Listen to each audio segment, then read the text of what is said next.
வணக்கம் நண்பர்களே. தூத்துக்குடி 3ஆம் மைல் பகுதியில் ஒரு வயதான முதியவர் சாலையோரம் இருப்பதாக அந்த பகுதியில் உள்ள மக்கள் சமூக நலத்துறைக்கு தகவல் சொல்லியிருந்தாங்க. சமூக நலத்துறையிலேருந்து நம்மளுடைய மகிழ்வித்து மகிழ் அறக்கட்டளையினுடைய நிறுவனருக்கு இந்த தகவலை சொல்லியிருந்தாங்க. உடனடியாக நம்முடைய அறக்கட்டளையை சார்ந்த நண்பர்கள் 3ஆம் மைல் பகுதியில் உள்ள அந்த முதியவரை சந்தித்து அவர்கிட்ட பேசி அவரை சுத்தம் செய்து அவர் அந்த பகுதியிலேருந்து மீட்டோம்.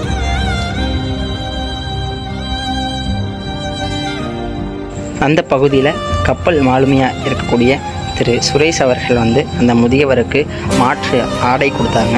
அந்த உடைய அந்த முதியவருக்கு மாற்றி கார் ஏற்பாடு செய்து அந்த கார் மூலியமாக அந்த முதியவரை தூத்துக்குடி வாகைக்குளத்தில் உள்ள அலெக்ஸ் கைலாசம் முதியோர் காப்பகத்தில் கொண்டு போய் பத்திரமா சேர்த்தோம்.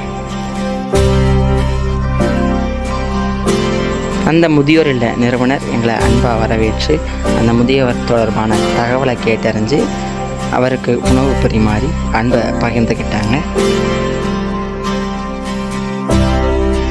அந்த முதியவர் அங்கே இருப்பது தொடர்பாக தகவல் கொடுத்த அந்த பகுதி மக்களுக்கும் வழிகாட்டிய சமூக நலத்துறைக்கும் களத்திற்கு சென்று அந்த முதியவரை மீட்ட மகிழ்வித்து மகிழ் அறக்கட்டளையை சார்ந்த நண்பர்களுக்கும் நெஞ்சார்ந்த நன்றியை தெரிவித்துக் கொள்கிறோம்.